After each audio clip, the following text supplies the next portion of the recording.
बघा आज आहे ना, मी स्वतः एक झाड आहे आयुर्वेदिक, त्याचं स्वतः मी मणक्यावर गॅप आणायला.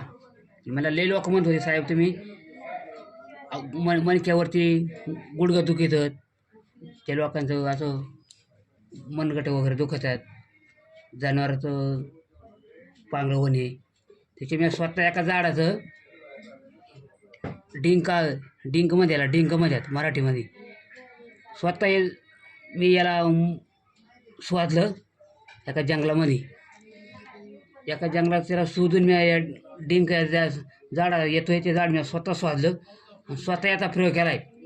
एक 7 दिवसामध्ये गुडघं दुखायचं क्लिअर मग क्लिअर. गॅप किती 10 mm असो, 20 mm असो, 25 mm असो, की 30 mm असो, 30 mm गॅप हिने कमी झाला एक 7 दिवसामध्ये. एक नंबर रेट आहे आमच्या कंपनीमध्ये सुद्धा असं औषध आम्ही शोधलं. हे स्वतः शोधलं मी. लोक म्हणतात साहेब तुम्ही कसं काय शोधलं हे? म्हणलं मी हे स्वतः याचं मी डिसिजन घेतलं कंपनीमध्ये आणि स्वतः मी हे औषध शोधलं. मी हे दुसरं मला कोणाला सांगितलं नाही किंवा कोणा म्हणलं नाही. मी स्वतः शोधले आणि स्वतः खालं.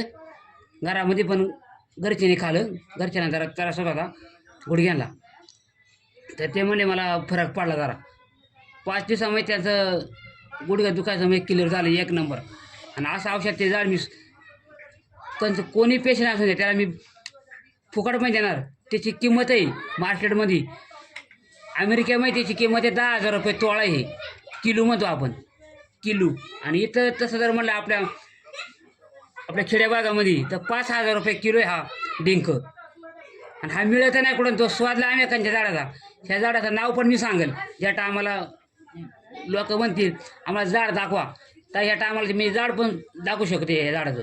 मला म्हणले साहेब तुम्ही हे कसं काय शोधलं आणि कसं काय सक्सेस केलं? म्हणलं मी स्वतः हे डिसिजन घेतलं आणि मी एका कंपनीमध्ये सुपरवायझर आहे.